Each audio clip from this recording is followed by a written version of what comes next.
of Lindsay Clancy, the Massachusetts mother accused of killing her 3 children before attempting to take her own life. At the time of the crime itself, on January 24, 2023, Ms. Clancy was frankly psychotic. The defense's last witness, a forensic psychiatrist who examined Clancy after the killings, testifying she was suffering from postpartum psychosis and didn't know right from wrong. She was in a dream state and did not have control of her own body. It was almost like she was a puppet and someone else was pulling the strings.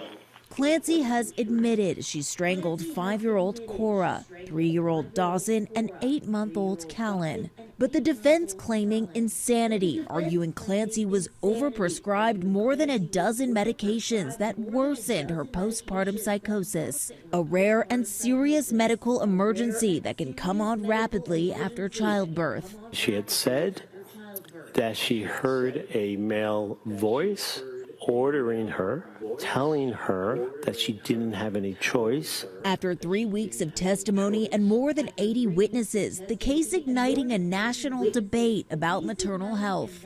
Hundreds gathering outside the courthouse to show their support. We understand that Lindsay asked for help and it was not given. But prosecutors argue Clancy intentionally, rationally carried out the murders because she was unhappy with her life. The evidence will show that this defendant had a means and access to mental health that most people don't.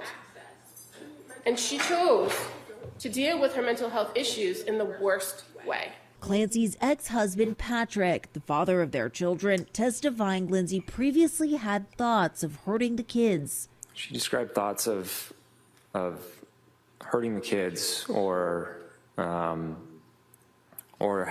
them having some sort of ailment. Her mother taking the stand too, reading the gut-wrenching text her daughter sent her before the crime. Mom, will you please come up and stay with me for a bit? I'm really sick.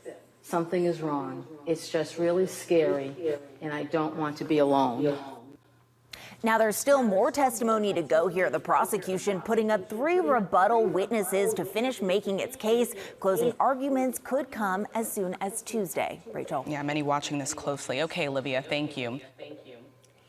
Hey, what it do, man? This the big homie, Derek Demure, spinning the block media. Say, you already know it's going down.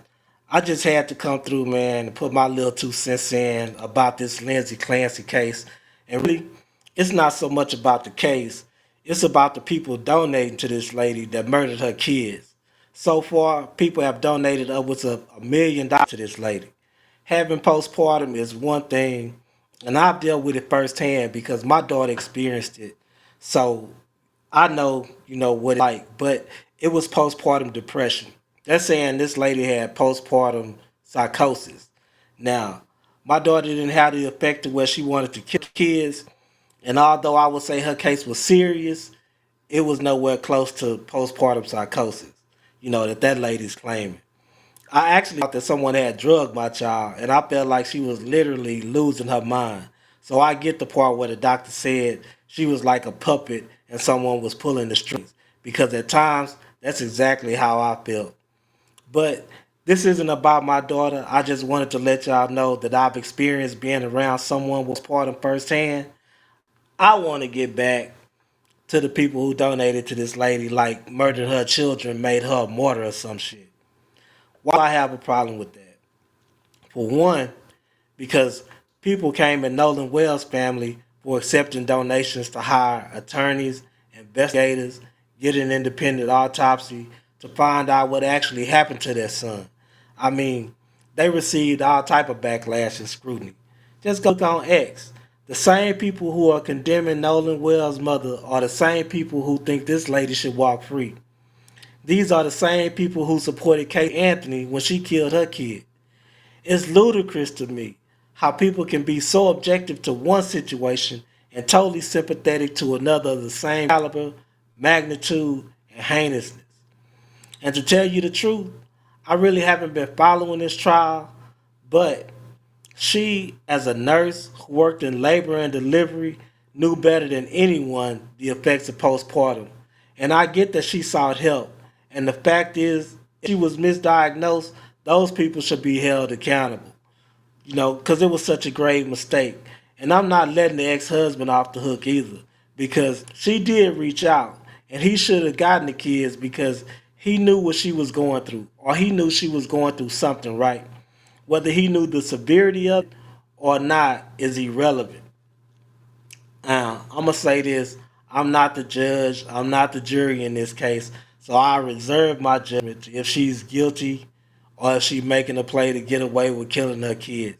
Like I said, I know postpartum is real. I've witnessed it.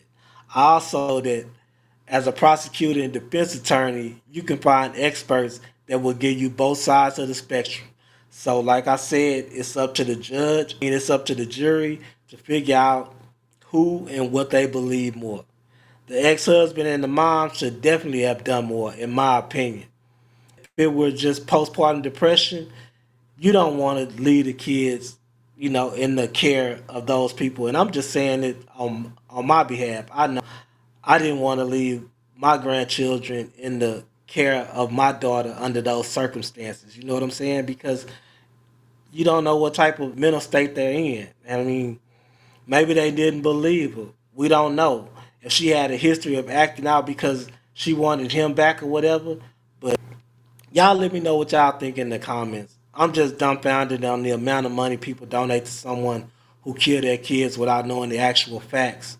You know what I'm saying? And making a big deal out of a mother receiving donations to find out what actually happened to her son. That's wild to me. But hey man, I'm the big homie Derek Demure. Make sure y'all sub to the channel and I'll holler at y'all on the back end. I'm out.